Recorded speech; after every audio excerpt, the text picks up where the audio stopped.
Hello, digital marketers. This is another session of Breaking Down SEO with Eric and William. We want to continue some of the topics that we anticipated in our first conversation in areas where we think you're going to find value of the organic search channel.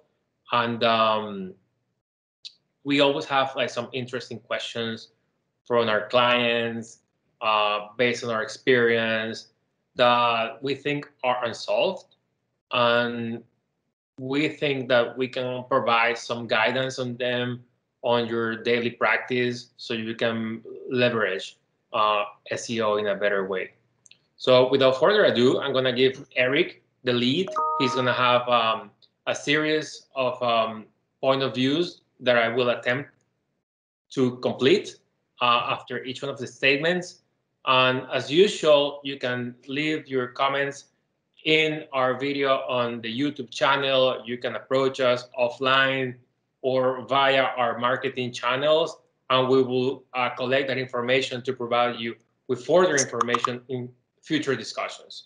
So without so much more to say, Eric, please take it away. Sure. So today what we wanted to discuss was SEO for senior digital marketers. We want to talk about the different things that we think are important to them. And we may even cover a few things that we think maybe they should avoid. So the first thing that I think, to kick it off, I think the most important thing to a digital marketer, to someone at the senior level, should be the goals of the website. There's one of the things about a website is that you really need to know what the goals are, what the business goals are, and what the website goals are. And this is something that you really have to, I think that this is something that you have to speak in tandem with your SEO. If you're working with an SEO agency, you need to speak to them about it. Make sure they align. Make sure that that those goals that you have are actually being recorded. They're actually performance metrics that you can find on the website itself. So for instance, some of the goals, if you're an e-commerce company, a goal might be conversions, how many sales you have. It might be revenue.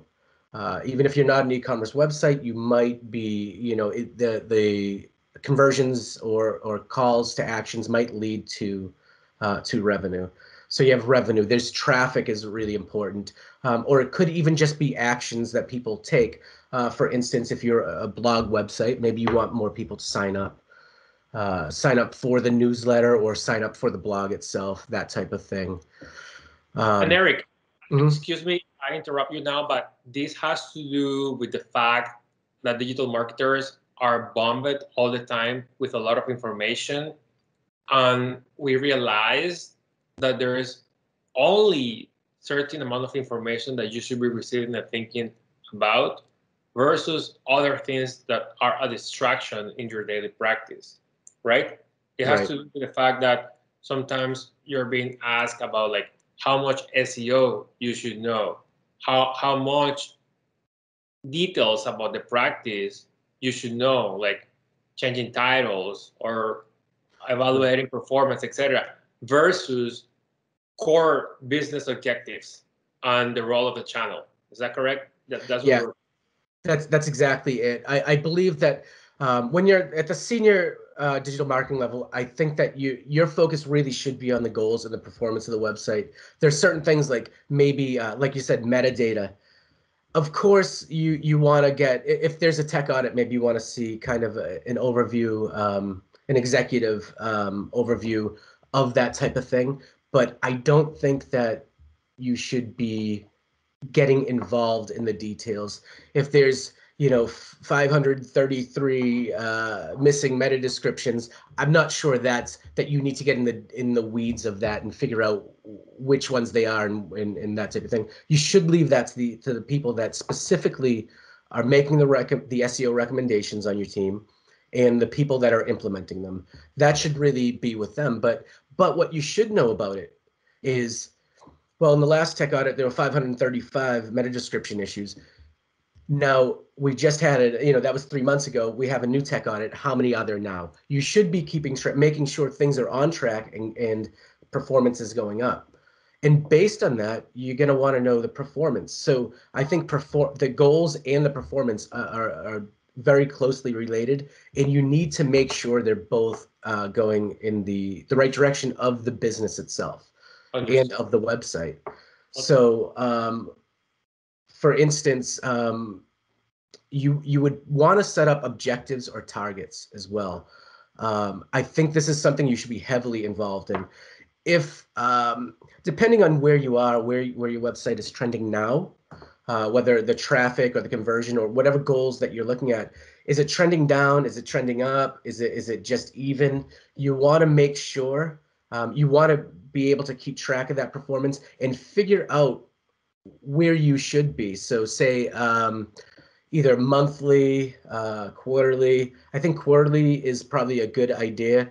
Looking at quarterly performance. You should look at performance every month or as often as you can, but actually comparing it. We all know that SEO takes some time. So when we make implementations, search engines still have to crawl it, have to index it, do all that. And then there's some time to actually measure the performance itself. So having just as soon as something is implemented, that doesn't mean it changes traffic. It doesn't change anything. It doesn't change anything until search engines actually are index that and put it in the search results. So one key takeaway I'm seeing here is you have to have goals and objectives, because a lot of the times we face programs where the business owner or the website owner doesn't have an idea of what that looks like. And even though they have web analytics tools in place, they are not looking into that correctly. They don't know why they are doing SEO. Like, Right. it's sad to see that our businesses that are doing SEO just by sitting a team in their office, but they're actually not acting upon that. Right. So beyond asking like how we're doing in terms of visibility, traffic, conversions, you also have to, as a senior leader, take action towards the things that are needed. Even though you don't have to know all the technicalities, you need to be an ambassador for that team Yeah. in order to make like changes on the website to procure the upward trends that you want to see in your stats. Yeah. And you have to. I think what you're saying is they have to be involved in the strategy itself. What is the strategy? How so you know first of all, to your first point is coming up with the goals isn't always easy, especially for a website that's not e-commerce. If it's e-commerce, it's easy. It's sell more products, right? But if it's not e-commerce, if it's brand recognition or really anything else, you always have to go back to why does this website exist? If you truly don't have an answer to that, maybe it shouldn't exist. Correct. But you know your business relies on it. And why does it rely on it? That's what you have to get to the bottom. That's how you know what your goals are. Why does the site exist? Why does it need to be there? Now you have got, if you can put that into one or two sentences, you've really got your goals. Then you have to come up with, I think this is what you get into. You have to get to the strategy phase. Now we know what the goals are. What do we do on this website to meet those goals? And one of the things is to create objectives for those goals and now put together a strategy, whether it's a content strategy, whether it is a conversion rate optimization strategy. There are some websites, and this is the part that I think senior marketers should be involved in, is do we get enough traffic already, and is it just not converting? If Yeah. that's the truth, Yeah. then you need to So look at the website and find out why it isn't converting the way it should. now you mentioned that, I think like defining the goals for a specific time frame should be like an omni-channel approach kind Yep. of thing, where you see what is my contribution from email marketing, what is my contribution Yep. from display advertising, What is my contribution from affiliates? What is my contribution for SEO? And base your goals on that. Yeah. And define certain expectations for each one of the channels, which is like what usually also happens. Like, or maybe, I mean, on the same lines, I see that some website owners and brands see that the majority of the traffic comes from search, Yeah. and then they set all their expectations there.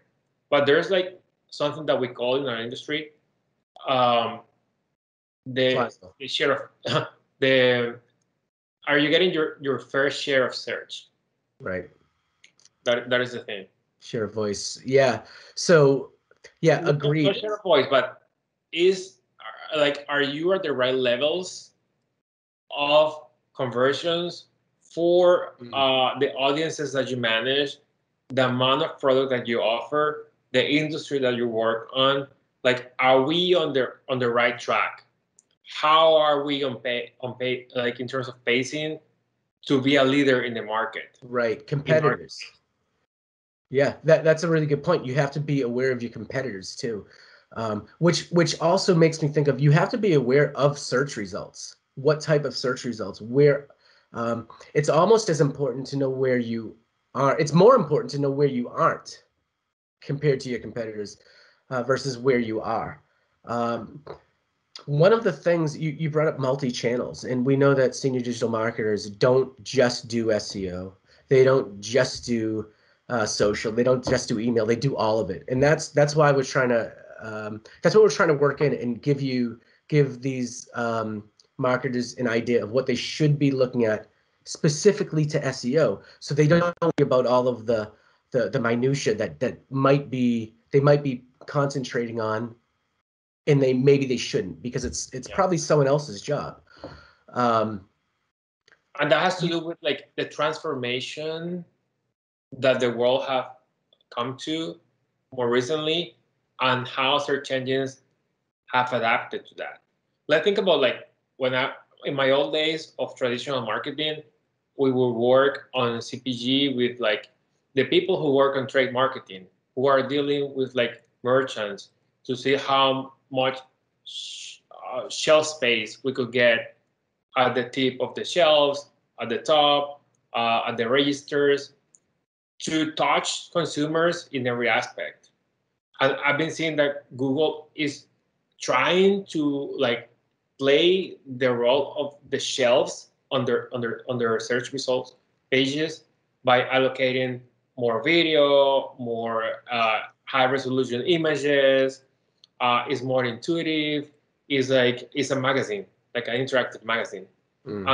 It's no longer, like we say, the 10 blue links, but in the head of a digital marketer, a senior decision maker, they still don't see that.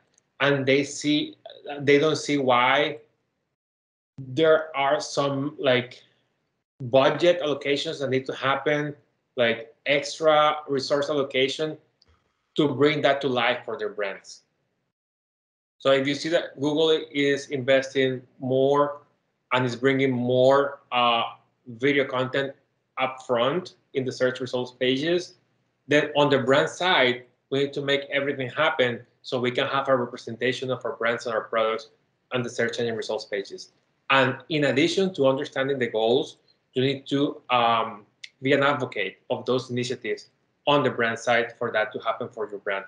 Because yes, it's not anymore the 10 blue links that you used to see in your report from, I don't know, so many years ago. So there's a lot of things happening there, right? That we think senior marketers are not seeing when they ask for the reports, when they sit on a table. And I've heard like some pushback in some situations where they say, this is really cool, but we have other goals. Well, all those goals go together with the cool things that are happening right now in search. Right. They are. And you have to be, you have to, one main piece of advice I would give digital marketers is do some search. Put your keywords into a search engine and see what comes up. To what you're saying, there's lots of cool things happening in the search results, and we have to work with that. That's what we're trying to do with organic search, with search engine optimization and website optimization. We want to get at the top of the results. Those standard URLs that you were talking about, those standard results are at the bottom of the list now. Now you have all of these featured results. I'm seeing SERPs where there's like 10 results with 10 videos. Right. So what are you gonna do about it? You know? Right. You got to create a video. You got to compete. But also, the more refined, the more specific search queries become behind some kind of intention from users. I don't know if your pages, your category pages are ready for that. You know? So, right.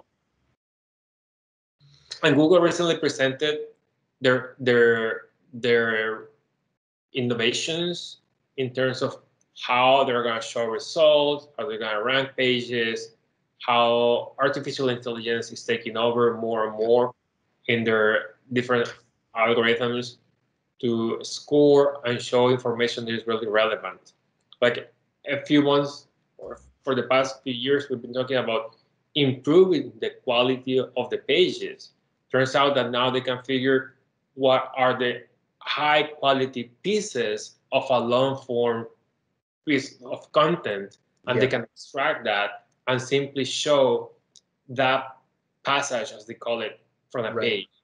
Right. So yeah, it's more than that, and you have to allocate resources, people, and training in order to get there, because otherwise you're not going to meet your goals. Got it. I think that the next thing really that we should talk about is the way people are actually using the website. And I know we talked about this in our last episode, which was user experience, customer experience. These are also things that if they're optimized, if the user experience is good, if the customer experience is good, you're going to increase your conversions or your goals and performance on all channels. So you mentioned multi-channels. Any channel that ends up on your website, which could be social. A lot of times what you're doing on social is putting a link to a blog post or a product that you have. It's all going to end up back on your website. Any conversion optimization or user experience optimization, customer experience optimization, this is all going to affect the bottom line of what you're trying to do. So a rising tide lifts all boats, is the way we say it. If you optimize a website for users and it works better for them, if organic search conversions start going up, all of the other channels, you're going to see a lift in as well. So there's something about that like intrigues me, which is the frequent discovery by people who are heavily involved in search without a marketing background, because that's something that you would assume. Yeah. Something that we learn in our school programs, like how to think of marketing, how to provide experiences, customer service, how the different channels work, how advertising work, and there seems to be like a process where a website on a campaign is stalled because the people who are behind it are not thinking like marketers, because they started on the technical path of things, and they ignore that, and they have to learn through the process, and then they get in late for what they have to do. It seems like experience is something that you should do regardless of search. It's an experience that you're offering on the site, and it has to do with how we can disrupt industries or experiences with search. A few years ago, we were talking about how Netflix like displays a blockbuster experience. How, I don't know, Amazon disrupted the way that we buy books and stuff like that. And at some point, while working with a car maker, they were trying to figure like how is it the automotive industry is going to disrupt that experience. Based on what we saw from Google in the past couple of days, they're already working on bringing those augmented reality experiences to search and to the websites, so they can cut the cord with, I don't know, maybe the dealers. Maybe they understand now that people won't be able to walk inside the dealers all the time. Yep. And get that experience firsthand. So now you can like play around with the model of the car on your desk, put it on your garage, see how it looks, change the colors, all those things. And that is a marketing experience, you know, that doesn't need search to get there. But then search is a component at the end. Right. So think as a marketer first. Good. I think another thing that we really have to hit on when we're talking to senior marketers is implementation. So and the reason I'm bringing that up, really what I'm talking about is resources. Resources, I know in your experience, in my experience, you can make the greatest recommendations, but if they don't get implemented on the website, it's not going to affect anything. I think that is one of the main, that should be one of the main criteria for senior digital marketers, is making sure there's a process of getting the recommendations and getting those recommendations into the right hands of people, and having the right people to do it, to get it implemented on the website. So I know that there's challenges with that sometimes. Sometimes you just don't have enough people, and maybe it's only maybe there's only 2 or 3 people that are trying to do 100 different things, not just from SEO, but you know, the web developers or the administrators are taking orders from all these different avenues or channels to do that. So you have to create a process, and that process has to work with whoever's doing the SEO recommendations, whether it's an agency or not. You have to make sure that they're giving you the right type of recommendations that can actually be implemented on the website. And you only know that by being involved in that process. So I would say it's important for you to be involved in that process and make sure it's streamlined and make sure it works. Find the problems, the bottlenecks, find resource limitations. There might be technology limitations. Sometimes, you know, I've worked with a company that they are global. So they have their website is on they're marketing in several different countries, 200 different countries or more. And their CMS didn't allow them to put href lang tags on the pages. We had to work around that. We did work around that by putting in the XML sitemap. But that was a major limitation, and that was a major failure. That was a cause of there was a lot of friction.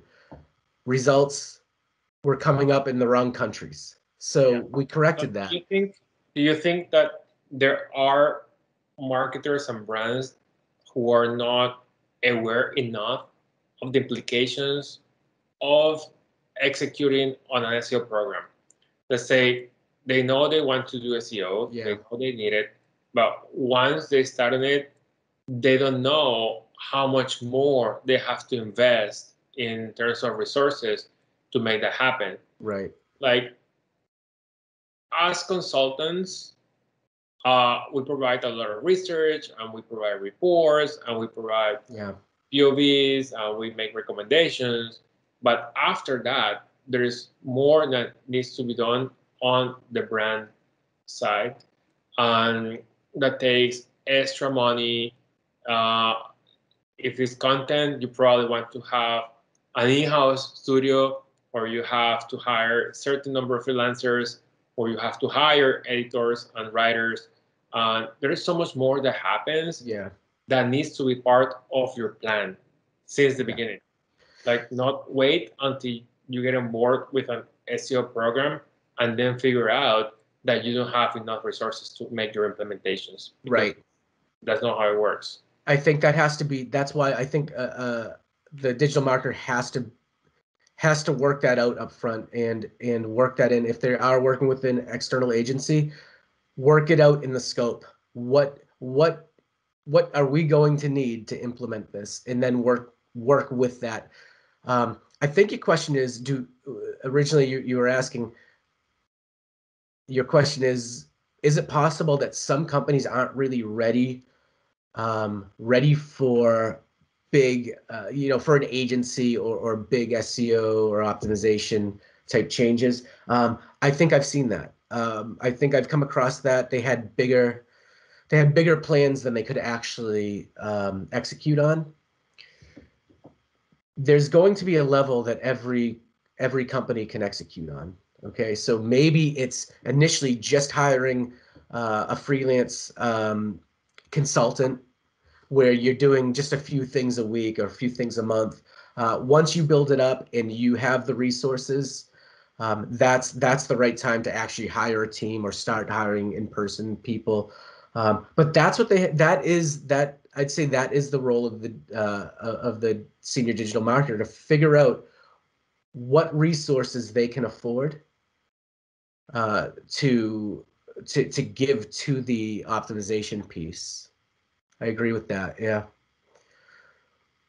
Okay. That's sometimes a bottleneck or or just an issue.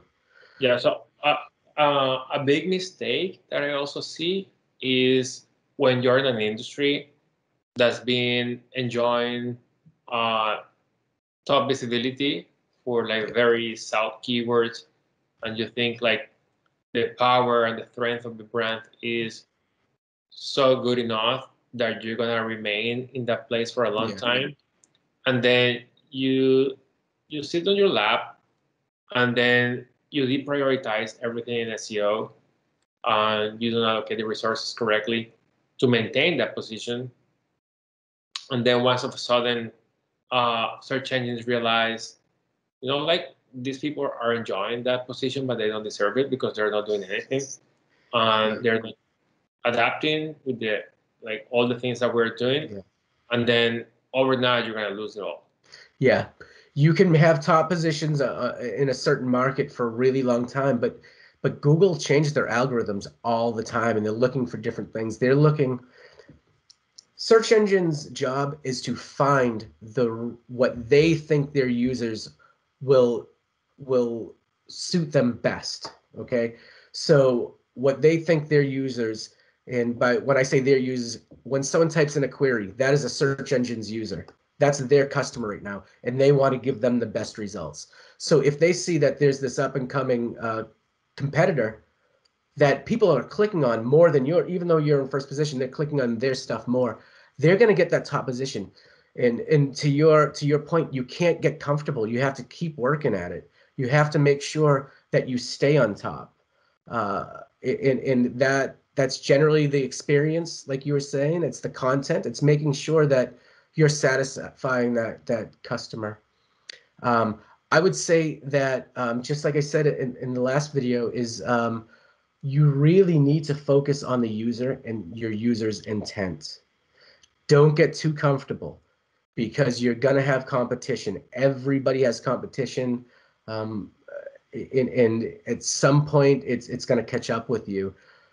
And that's why you need SEO. That's why you need research. That's why you need analysis. And that's why you need to stay on top of your performance. You need to look at your monthly and quarterly performance reports and make sure that if you do see some failures, if you see something where you're falling short, you gotta address it. At the top level, moving down at the higher picture, look at it, start drilling down. Why is this happening? On the other hand, session that I would like us to have in the next episode, which is, do you need SEO? Right. because I see a lot of marketers saying we don't need SEO. Why do we have to do SEO if there are other channels that are performing perfectly? And then we SEOs come and say, because you're not making this much money, you're like leaving a lot on the table. Yeah. If you leverage this channel, but I think that is a topic of another conversation that we can have in the future. Yeah, I think we'll definitely have that conversation. It reminds me of that commercial. There's like an internet commercial where he says, in terms of being faster, what's better, being faster or being slower? And it's like, in terms of being successful, what's better, more success or just staying where you are, or less success? Of course, it's more success. So, we should definitely hit that topic. I think I want to, if I can, close out the one thing that we also have to look at, even though we have to keep an eye on our failures, we have to keep an eye on our successes too. Success, if we find success in a strategy, we have to work at that. We have to expand that out to the rest of the website, or other pieces of the website, and keep looking for that success. So we want to find out what's moving the needle and do more of that. So just like we want to find out what's falling short, we want to find the things that are doing well and continue doing that. Yeah. My closing statement would be proactive, act immediately. Don't think about SEO as a long-term process, even though it is. You need to be agile and make decisions soon that are gonna impact that long-term process. So don't wait for till the end of the fiscal year to think about whatever that we recommended. Just make changes accordingly as soon as you can. Because as soon as you can, you're gonna make you're gonna see results sooner as well. But you gotta be ready for that. Yep. Trust your SEO, implement quick. Well said. Thank you, Eric. Until next edition. Thanks, William. Bye-bye.